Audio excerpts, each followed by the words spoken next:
Friends welcome back to the channel. మొన్న మన ఛానల్లో ఒక కమ్యూనిటీ పోస్ట్ పెట్టాను. వీడియో టాపిక్స్ మంచి కంటెంట్ ఏదైనా మన ఛానల్లో చూడాలనుకుంటే కింద కమెంట్ సెక్షన్లో కమెంట్ చేయండి అన్న. అందులో వచ్చిన ఒక కమెంట్తోనే ఈ వీడియో చేస్తున్నాను. మీరు thumbnail చూసినట్లుగానే రెగ్యులర్గా మనం యూస్ చేసుకునే యూసేజ్తో కంపేర్ చేస్తే ఇప్పుడు నేను చెప్పే ఏవేవైతే టిప్స్ ఉంటాయో వీటిని మీరు ఫాలో అయ్యారనుకోండి, ఇంటూ 2 times మీ ఫోన్ లాంగ్ రన్లో బాగుండే అవకాశం ఉంటుంది. ఈ వీడియోలో టకా ఒక 10 పాయింట్లు మీతో డిస్కస్ చేస్తా. 10 కూడా చాలా ఇంపార్టెంట్, ఎక్కడ స్కిప్ చేయమాకండి. కింద టైం నేను కూడా ఇస్తాను. అండ్ ఈ 10 పాయింట్లలో మీ స్కోర్ ఎంత, ఆల్రెడీ మీరు ఎన్ని ఫాలో అవుతున్నారు, వీటిలో అవుట్ ఆఫ్ 10 మీరు ఎంత స్కోర్ చేశారనేది కింద కమెంట్ సెక్షన్లో కమెంట్ చేయండి, నేను తెలుసుకోవాలనుకుంటున్నాను. సో వీడియో ఎండ్ వరకు చూడడానికి ట్రై చేయండి. చాలా సింపుల్ గా షార్ట్ గా మీకు ఈ వీడియో ఎక్స్ప్లెయిన్ చేస్తా. లేట్ చేయకుండా వీడియోలోకి వెళ్ళిపోదాం. Let's get started. ఫస్ట్ అందరూ కూడా ఫోన్ కి కేస్ యూస్ చేస్తుంటారు. అందరికీ తెలియని విషయం ఏంటంటే ఫోన్ కేస్ యూస్ చేస్తే మన ఫోన్ లైఫ్ తగ్గిద్ది. కేస్ వేయడం వల్ల టెంపరేచర్స్ అనేవి ఫోన్ మీదే ఉంటుంది. ఫోన్ త్వరగా కూల్ అవ్వకుండా హై టెంపరేచర్స్ లో కేస్ వేసేయడం వల్ల అలానే హోల్డ్ బ్యాక్ అయిపోయి ఉంటుంది. సో ఇక్కడ నా సజెషన్ ఏంటంటే కొంచెం జాగ్రత్తగా ఫోన్ యూస్ చేసుకునే వాళ్ళు ఎవరిని ఉంటే అసలు కేస్ యూస్ చేయమాకండి. లేదు ఫోన్ ఎప్పుడో ఒకసారి ఖచ్చితంగా పడిద్ది అనుకునే వాళ్ళు ఛార్జింగ్ పెట్టేటప్పుడు, గేమింగ్ ఆడేటప్పుడు, కెమెరాస్ యూస్ చేసేటప్పుడు ఈ 3 విషయాల్లోనే ఫోన్ టెంపరేచర్ ఎక్సీడ్ అవుతూ ఉంటుంది. ఈ 3 విషయాల్లో కేస్ తీసేసి మీరు ఫోన్ యూస్ చేయండి.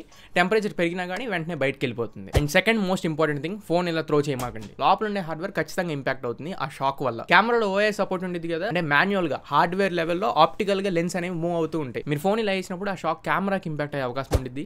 And green lines, pink lines, white lines ఇవి రావడానికి కూడా ఫోన్ సరదాగా మనం ఏంటి మంచం మీద ఉండే పరుపు మీద వేసినా కానీ ఛాన్సెస్ ఎక్కువ ఉంటాయి. మూడోది, ఇది కూడా ఇంపార్టెంట్ థింగ్, ఫోన్ టెంపరేచర్స్ ని మెయింటైన్ చేయడం. హై టెంపరేచర్స్ లో ఉన్నప్పుడు ఫోన్ ఆటోమేటిక్ గా లాగ్ అవుతూ ఉంటుంది. అది మనం ఎక్స్పీరియన్స్ చేస్తుంటాం కదా. అలాంటి సిచువేషన్స్ లో ఫోన్ యూస్ చేయమాకండి. ఫోన్ కంప్లీట్ గా డెడ్ అయిపోతుంది. ఎందుకంటే టెంపరేచర్స్ ఆల్రెడీ హైలో ఉంటాయి, ఎక్సీడ్ అయిపోయి లోపల ఉండే బోర్డు డ్యామేజ్ అయ్యే అవకాశం ఉంటాయి. ఒక్కొక్కసారి బోర్డు షార్ట్ అయిపోయి డెడ్ అయిపోతూ ఉంటుంది. సో మాక్సిమం టెంపరేచర్ పెరిగినప్పుడల్లా కొంచెం టెంపరేచర్ తగ్గించడానికి ట్రై చేయండి. ఎలా తగ్గించాలి అంటే తీసుకెళ్లి ఫ్రిడ్జ్ లో పెట్టడం, ఇంకోటి చేస్తారేమో, అలా చేయొద్దు. నాలుగోది, హై టెంపరేచర్స్ ఎలా చెప్పాను, వైస్ వెర్సా లో టెంపరేచర్స్ లో కూడా ఫోన్ ఎక్కువ లో టెంపరేచర్స్ లో యూస్ చేసినా కానీ మాయిశ్చర్ రూపంలో వాటర్ లోపలికి వెళ్ళిపోయింది. అంటే బయట ఉండే ఫ్రేమ్ వల్ల లేకపోతే బ్యాక్ ప్యానల్ వల్ల కొద్దిగా హ్యూమిడ్ రూపంలో వాటర్ లోపలికి వెళ్ళి లోపల బోర్డు మీద కండెన్స్ అయ్యింది. సో మరి ఎక్స్ట్రీమ్ లో టెంపరేచర్స్ లో కూడా ఫోన్స్ ని యూస్ చేయొద్దు. అండ్ ఐదోది, ఫోన్ ని వాటర్ లో డైరెక్ట్ గా ఇమ్మర్స్ చేయొద్దు. Of course IP68 dust and water resistant మన ఫోన్స్ కి వస్తున్నాయి. ఈ మధ్య 20,000 నుంచి స్టార్ట్ అయిపోతున్నాయి. కానీ ఏ బ్రాండ్ కూడా వాటర్ డ్యామేజ్ అయితే వారంటీని క్లెయిమ్ ఇవ్వవు. ఎందుకు ఇవ్వనేది నేను డెడికేటెడ్ గా ఇంకొక వీడియో చేసా. ఆ వీడియో చెక్ చేయండి, అందులో క్లుప్తంగా నేను వివరించాను. బట్ షార్ట్ వేలో చెప్తున్నా, పొరపాటున ఫోన్ లో వాటర్ లో పడితే ఏం కాదు, ఇంకా మనం ఏం చేయలేం కాబట్టి అది వదిలేసేయండి. మీరు ఇంటెన్షనల్ గా ఫోన్ ని కడుక్కోవడం కానీ డైరెక్ట్ గా ఇమ్మర్స్ చేయడం కానీ అలాంటి పొరపాట్లు అయితే చేయమాకండి. ఈ రోజు ఆ ఫోన్ ఇంపాక్ట్ అవ్వకపోవచ్చు, బట్ ఒక రోజు తర్వాత, వారం తర్వాత, నెల తర్వాత, సంవత్సరం తర్వాత ఈ రోజు మనం ముంచింది రేపొద్దున ఇంపాక్ట్ అయ్యింది. సో వాటర్ లో డైరెక్ట్ గా ఇమ్మర్స్ చేయొద్దు.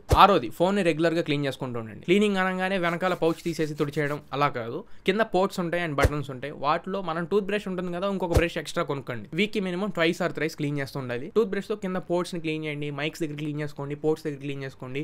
డస్ట్, మినిమల్ పార్టికల్స్ ఏవైతే ఉంటాయో, టైనీ పార్టికల్స్, ఇవి మన ప్రమేయం లేకుండానే కొన్ని వెళ్తూ ఉంటాయి. బ్యాక్టీరియా ఆఫ్ కోర్స్ వెళ్ళిద్ది, బట్ ఈ డస్ట్ పార్టికల్స్ వెళ్ళకూడదు. ఇవి కూడా సేమ్, ఇన్స్టెంట్ గా మనకి ఎటువంటి ఇంపాక్ట్ చూపించవు, కానీ లాంగ్ టర్మ్ లో ఖచ్చితంగా ఇవి ఫోన్ ని లైఫ్ తగ్గించేస్తూ ఉంటాయి. వీక్ ఒక 2 or 3 ఎప్పటికప్పుడు ఫోన్ ని రెగ్యులర్ గా క్లీన్ చేసుకుంటూ ఉండండి. ఏడోది, ఓవర్ చార్జ్ ప్రొటెక్షన్. ఫోన్ ఎప్పుడు కూడా చార్జ్ లో పెట్టేసి ఓవర్ నైట్ వదిలేసేయమాకండి. ఎవ్రీ ఇయర్ నేను ఖచ్చితంగా ఫోన్ మార్చుతాను అనే కమిట్మెంట్ మీకుంటే అప్పుడు మీరు ఓవర్ నైట్ చార్జ్ పెట్టేసి వదిలేసేయండి. ఎందుకంటే బ్యాటరీ అనేది ఆప్టిమైజ్డ్ కండిషన్ లో ఉండదు. ఓవర్ నైట్ మనం చార్జ్ పెట్టేస్తే 100% చార్జ్ అయిన తర్వాత కూడా అలానే చార్జ్ ని ప్లగ్ ఇన్ చేసి ఉంచేస్తే బ్యాటరీ లైఫ్ ఖచ్చితంగా డ్యామేజ్ అయ్యింది. బ్యాటరీ గురించి మాట్లాడుతున్నాను కాబట్టి చెప్తున్నా, 20% కంటే తక్కువ ఫోన్ యూస్ చేయొద్దు. బ్యాటరీ మీద ఎక్కువ ప్రెషర్ 20% లోపల యూస్ చేసినప్పుడే పడుతూ ఉంటుంది. అండ్ టెంపరేచర్ కూడా మీరు అబ్జర్వ్ చేయండి, 20% తక్కువ యూస్ చేసినప్పుడే కొంచెం ఎక్కువగా ఎక్సీడ్ అవుతూ ఉంటాయి. సో 20% లోపల ఫోన్ ఎక్కువ యూస్ చేయొద్దు. అలానే 80% తర్వాత కూడా ఫోన్ ని చార్జ్ చేయొద్దు. ఒక డే మొత్తం యూస్ చేసుకోవడానికి 85% చార్జ్ ఎనఫ్. 85% తర్వాత మీరు తీసేస్తే బ్యాటరీ లైఫ్ కొంచెం లాంగ్ టర్మ్ లో బాగుంటుంది. ఎనిమిదోది, సాఫ్ట్వేర్ అప్డేట్స్. ఎప్పటికప్పుడు అప్డేట్ అయ్యి ఉండండి. అఫ్ కోర్స్ యాపిల్ లో అయితే బ్యాటరీ పర్సెంట్ కొంచెం డ్రాప్ చేసేస్తూ ఉంటారు. అండ్ ఆండ్రాయిడ్ లో కూడా కొంత కెమెరా గ్లిచెస్ అవి ఇవి తీసుకొస్తుంటారు. కానీ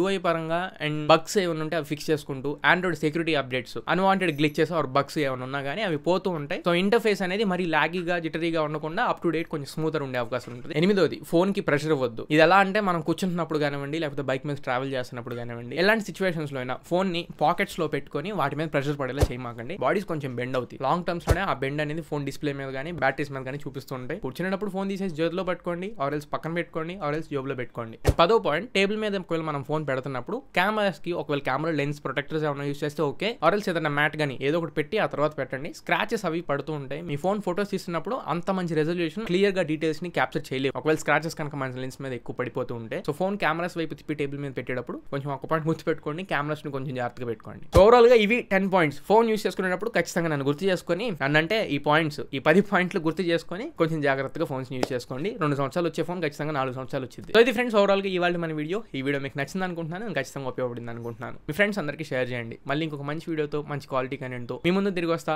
until then this is your Tarun signing off now friends. Jai Hind.